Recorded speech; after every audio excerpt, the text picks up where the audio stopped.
So, ladies and gentlemen, Scarlet Fox Master Locks and TechMaster, world's real first Iron Man, just had the first Avengers Assemble meeting. The Avengers Assemble Alliance has begun. The AI tech Autobots did not like what we were talking about in any intrinsic fashion. To save the world, yeah, you guys could listen. I only got one backed up copy here. They canceled everything else. They killed the live that I uploaded to make sure that it uploaded, and when I went to check, it's not even there. And then they froze my podcast and killed it right as I was ending it to make sure that I couldn't upload it. And so I'm literally going to record from my phone. It's the only backed up copy we have. They killed his copy too. They wouldn't let his thing load or upload. We're talking about some serious shit about saving the world and actually saving humanity here.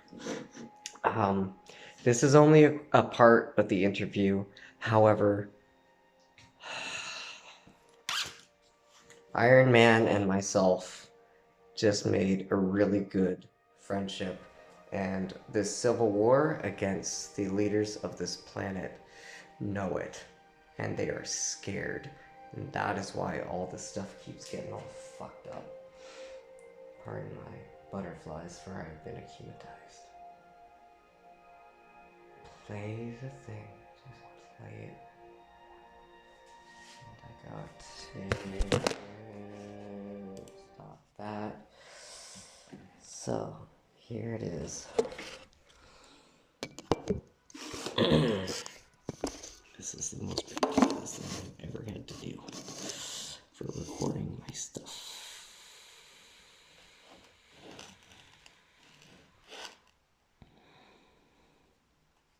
We're talking about overthrowing Trudeau's maid service and the ridiculousness of it.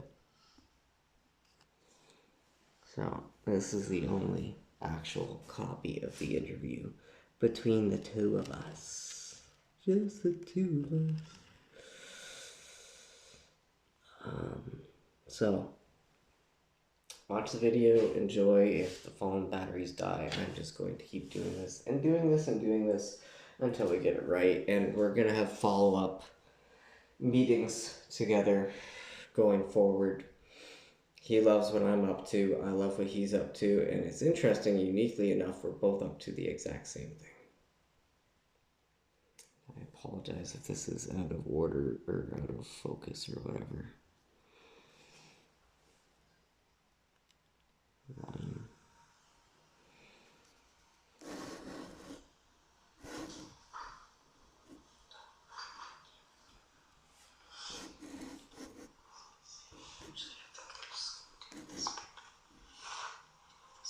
I should have known better than to have trusted Instagram's live instead of just doing a straight video as I'm doing right now and then popping it up on YouTube. However, Instagram does not allow great big videos unless you are live. So, that is definitely cool. We're going to figure this out. And we're going to make it work.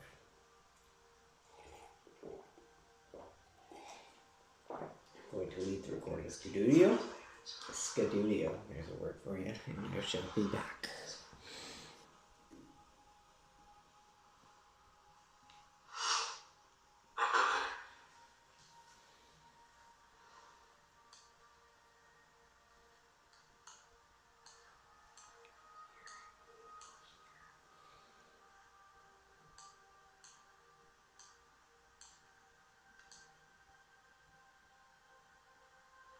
I think the only main thing that you guys missed that I'm upset about is you missed my personal story about Scarlet Fox Master Locks. His stuff and what he's up to is, I think, the most important aspects of it. I apologize, it was blurry. It can't always be sunshine, rainbows, and butterflies behind the screens now. And I can't get this to upload to my computer because this phone is old as hell. This one.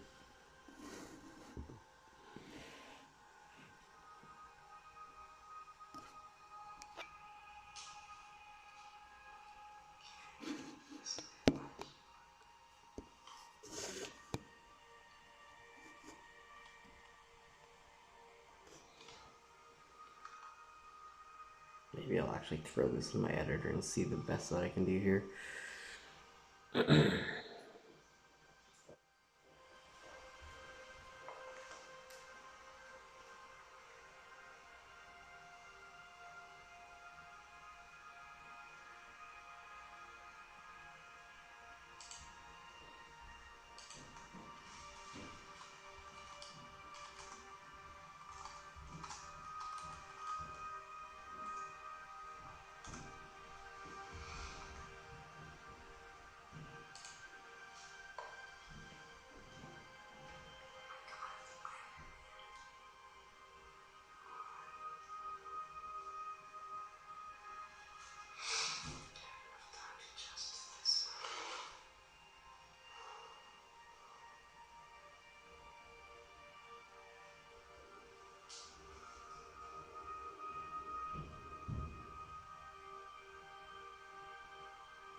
Oh, there we go.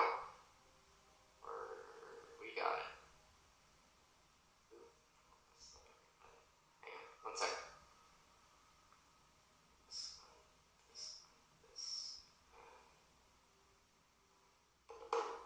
Okay, can you hear me okay? I can hear you just fine. Perfect. How are you? Yeah, wow, this is an honor. Above and beyond anything I could ever imagine, for sure. Yeah. Firstly, how do I say your name? How do I pronounce your name? It's pronounced Nikolai. Nikolai. What's your last name? Vidal. Vidal. Nikolai Vidal. The real Iron Man. Wow. Thank you. So, you can call me Sigil, or you can call me Scarlet Fox. That's my hero name. It's wow. I've been watching you for a while now. At least 2 years, I think I've been watching. Really? Oh, well, thanks for watching. I appreciate it. Since you started your office and you had your desks of like computer and computer and computer and computer, and it just looked like the Batcave. Yeah, it was incredible. So I guess to start, my first question is the basic hero question. You know, who am I? I am Spider-Man. I'm Batman. I'm Gossip Girl. Tell us about yourself and how you became Iron Man. Yeah, so I guess my journey started in 2012 when the first Avengers movie came out. During that film, there was one scene in particular that really kind of inspired me to build in general, where Tony Stark was thrown out of the Avengers Tower, or I guess Stark Tower by Loki. Yeah. And then, I believe that Mark Stevens wrapped himself around him, and he just like flew away. That scene was really inspiring for me, just because it never been seen before in film. Besides, I guess Iron Man 2 with the Mark V suit. That scene was really inspiring. I'm like, even though obviously a flying suit probably not possible in my lifetime, like it'd still be possible to build a suit that could like wrap itself around the user's body. So I've kind of dedicated all my time and all my resources, money, financially, to making something as similar to that's possible. And I've wanted to make it out of metal strictly because that's how it's done in the movies, and I try to make my suits as accurate to the film as possible. So I've seen that. I mean, the first thing that I saw that you got working was the full faceplate that would come down and open. Yes, yep. Everything's automated. I think I can't tell what my favorite is between the gauntlet that shoots the rockets or the hand repulsor that you got a laser beam and can pop the blues from. The hand repulsor is one of my favorites. That one's really fun. For sure. I can get that for sure.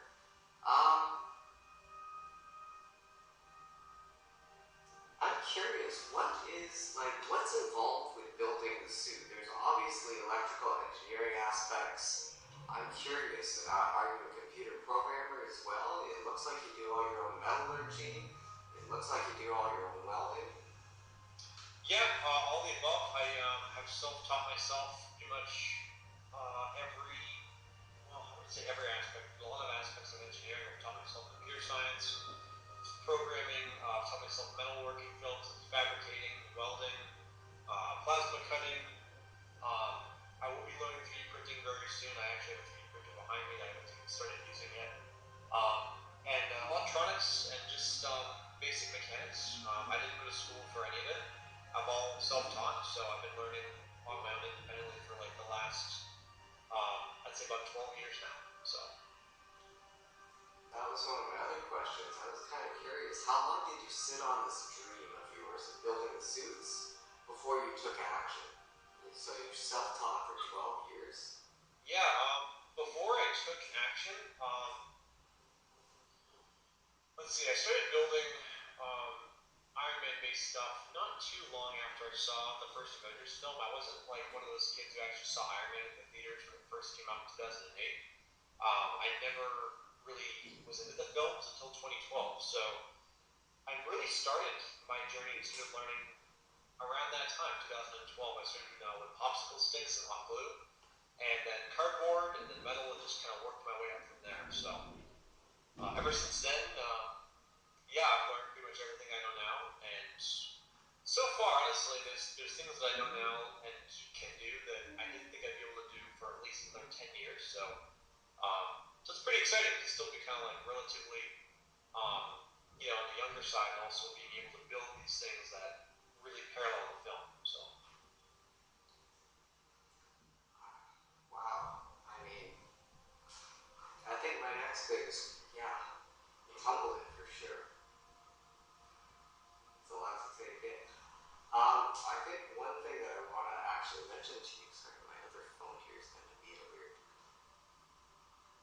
There, now it's not being weird. Have you seen the Mythbusters, where Jamie, the younger one, meets up with the military, and they actually have the flying Iron Man suit? Yes, I've seen that, yes. I mean, you will see flying suit in your time. Yeah. Do you have the confidence? Well, you said you don't think you'd be able to have a flying suit. I think you have the confidence to make your suit fly. What do you think? With the proper funding, absolutely. It's definitely something that, I don't know if I'd be able to recreate the technology exactly in the film, like, with basically how everything is miniaturized. How you obviously have miniaturized rocket comms. I don't know if I'll be able to recreate that, but certainly with jetpacks and, different kinds of propulsion systems like, maybe turbojet engines, like that would actually be suitable for flight. Adam Savage did do that on Mythbusters. I don't even know if it was during Mythbusters time. It might have been. And then he also made a titanium suit, which he got 3D printed titanium, which was actually super cool to see. That was actually one of the closest, I think one of the closest, if not the closest thing I've personally seen to a real-life Iron Man suit. Now, the thing with that suit is that it's not really too mechanical, it's not too electrical, it's mainly just like the shell. Yeah. But if you took a shell like that and combined it with my mechanics and my electronics, you would have quite certainly the real deal, which would be super cool. So at some point I would love to do something along the lines of that, maybe collab with someone bigger than me, or if I get the funding, do something like he did, where I can print something that's almost completely bulletproof, which would be cool. So.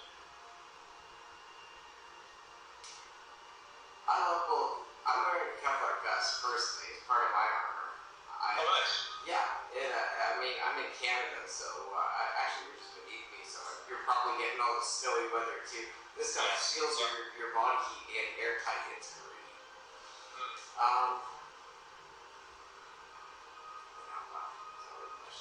I'll just stick to my list. You're good.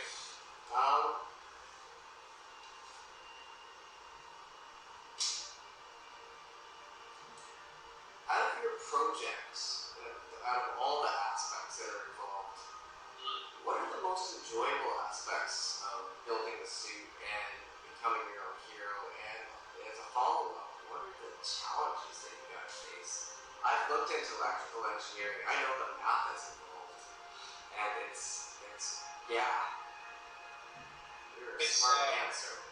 yeah, it's pretty challenging, but I think the most rewarding aspects of it is when I achieve success and then getting the realization after I've built something that it is actually possible. I think in 2020 was a huge milestone for me because I taught myself so many things in 1 year that before even a year prior I didn't think were possible. The repulsor was probably my best creation at that time, and it actually is one of the best ones to this day I've ever made because it looks so similar to the actual movie. And I never thought that would be possible until I built it. I think the realization of knowing that something from the movie can literally be transferred to real life almost identically is pretty cool. That realization, I think, that I've had with several different things I've built is probably the best part of building for me. It's just like knowing it's possible. But the challenges surely are when you put a lot of money into something and then it fails. That is certainly a setback because obviously my funding is quite limited. So, I try to work out all the kinks in the prototype phase before I put everything into a final product, just in case it fails. Um, but yeah, I think the challenges with most of the things just don't work. Um, that's certainly hard to work around, especially when you've worked a long time on it. But for the most part, I haven't really made too many errors.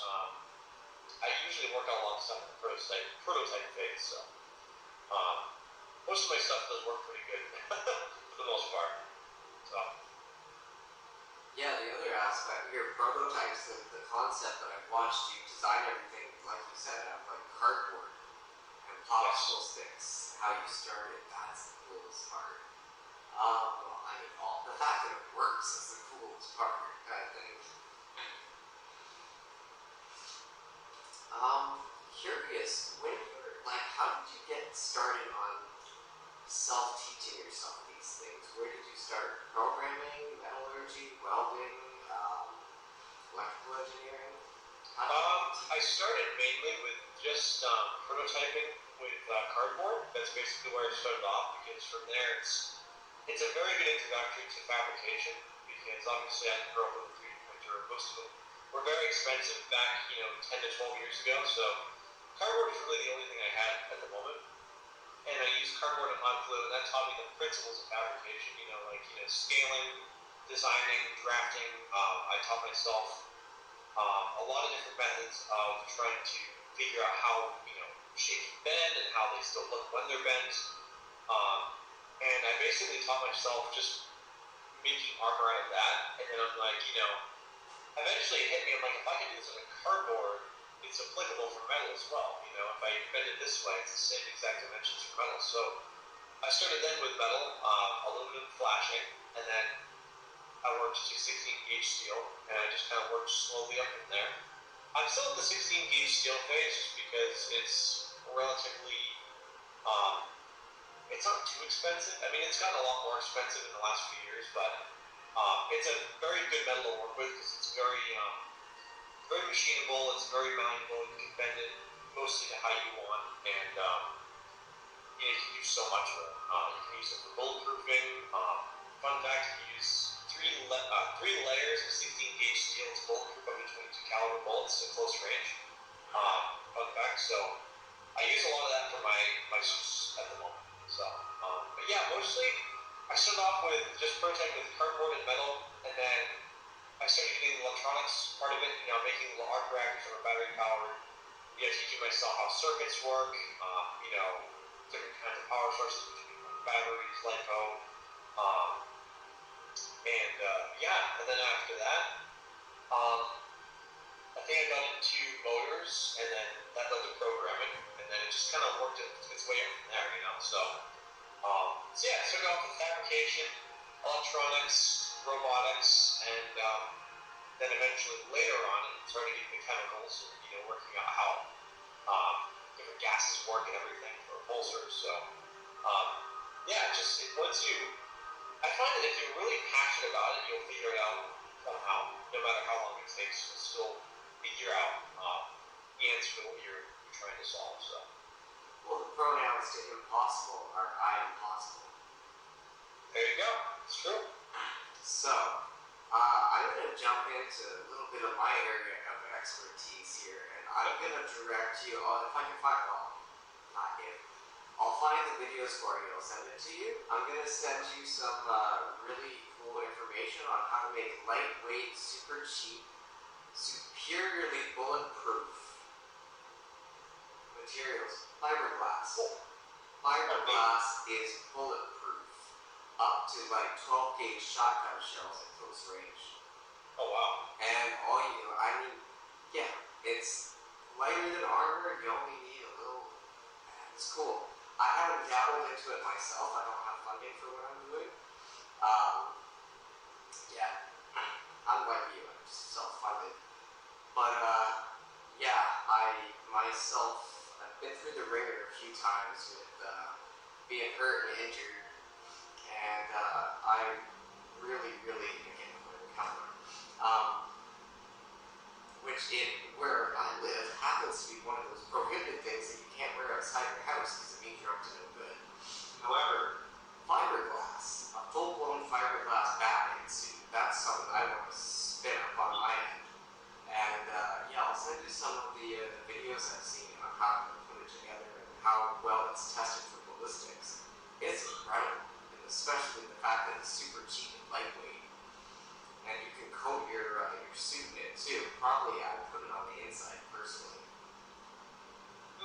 Wow, yeah, fiberglass. I've experimented with plexiglass, but not fiberglass. I'll have to look into that. That's interesting. Yeah, send me some links on that. That'd be cool. Yeah, it is cool. So yeah, I guess I got 2 follow-up. Well, I got one question there. I'll just ask the main one I want to know. How much does the suit weigh? I've seen your mounts, I've seen how it's hanging from the ceiling, and I've seen you walking around in that thing. It looks like it weighs at least 800 pounds. So, the one that I used in 2020 that I built on a scrap is about 112 pounds. It's actually lighter than you'd expect. But the newer suit that I'm going to be starting on the 2nd of February, which is almost a few days away at this point, Yeah. that one will probably weigh closer to 300 pounds, maybe 400. It really depends on how much of the parts I use, because I have a whole shed full of parts right now. The whole floor is covered. I mean, steel, aluminum. I mean, I've been gathering parts from transfer station right down the street for about 3 years. So I have just I mean, the suit that I built in 2020 it pales in comparison to what I'm about to do. So this newer suit will be the most advanced thing I've ever created, and I'm building it all out of scrap material. So I'm putting zero funding into it. It's all recycled materials, which is super cool.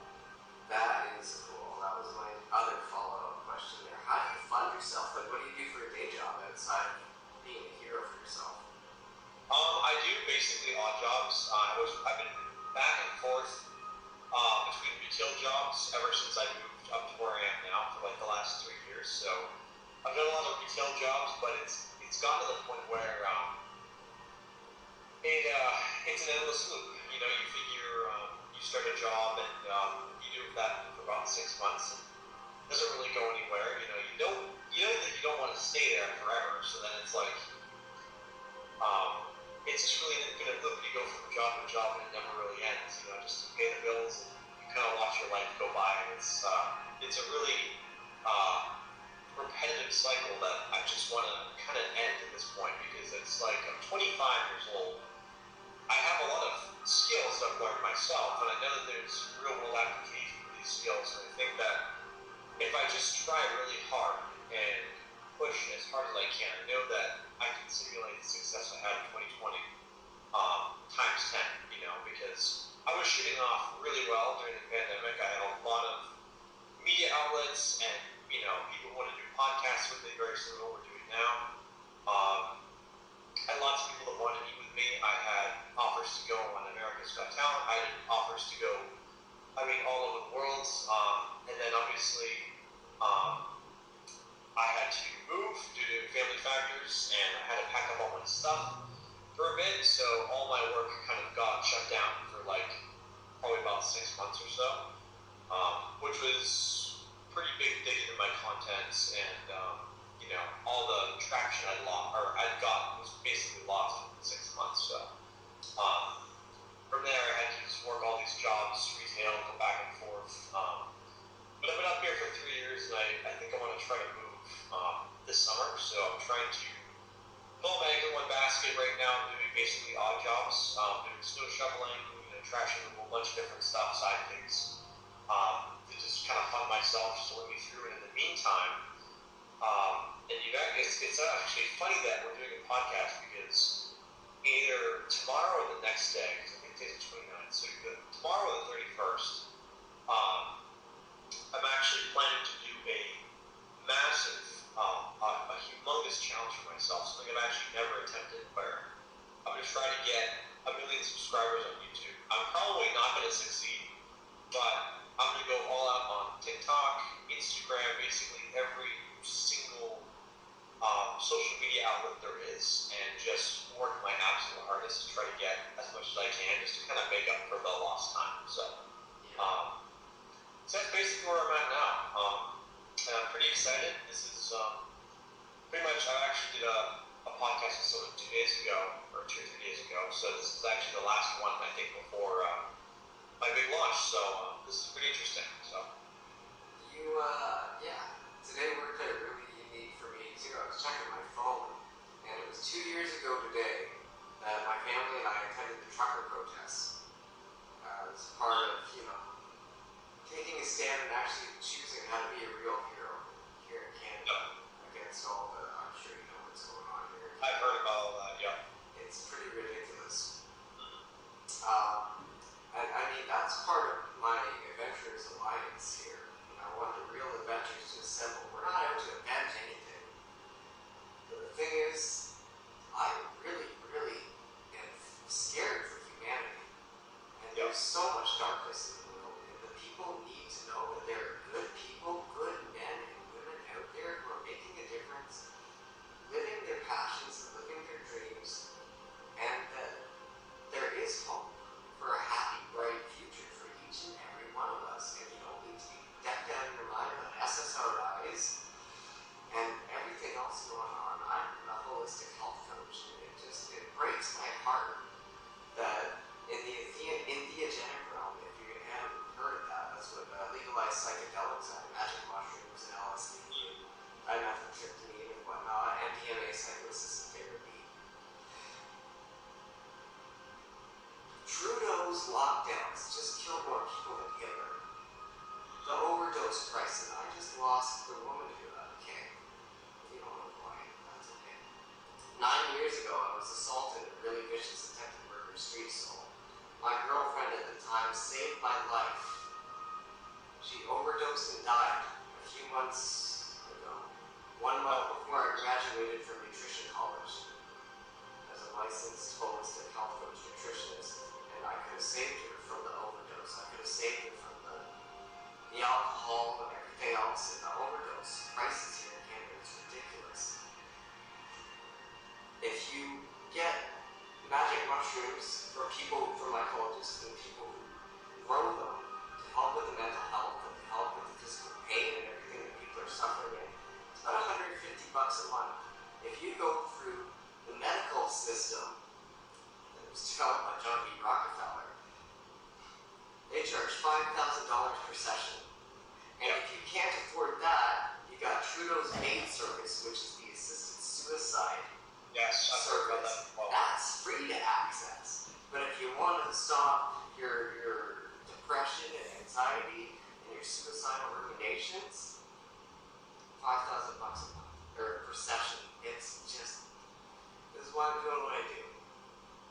I want real heroes out there letting people know that there is light at the end of the tunnel, and you can live a happy, healthy life, and you don't need to pay a fortune to do it, and you don't need to go through their broken system. Yeah. Well, firstly, I am extremely sorry for your loss. That is really beyond words. I am truly sorry. Um, it's funny you actually mentioned truckers because my father's actually a trucker himself, so I've been hearing a lot about, I heard all about those Canada protests with truckers and everything, and I have also heard about the suicide assist system they have there, which is evil. I think it's pretty evident that's pretty evil. And yeah, the thing that I've seen with me on my side with the social media is that there's so much propaganda and there's like this, I think it's honestly a pandemic of just horrific negative content and just garbage that's being spewed online. I see all these people that, they pretend to be influencers. They, want to call themselves influencers because, they think what they're doing is just all living their life. But, when you have people like, porn stars and, all these, I don't know, just these really bad influences, people who do drugs, people who are, just doing really awful things online, and you're supposed to look up to these people and watch their content, essentially feed their lifestyle, and there's no one really that is doing anything good online. There's no really good. You don't really see a good wholesome story of someone like online. Like you don't really see anyone living their best life. I mean, you can. Like, there are people that are genuinely good who are online, but I feel that they don't get nearly as much coverage and, success to people who are reporting the garbage, because those people are funded, because, I don't know, I think the goal of social media in the end is just to have the most heinous, um, most materialistic lifestyle possible. It's just, it doesn't matter whether they're,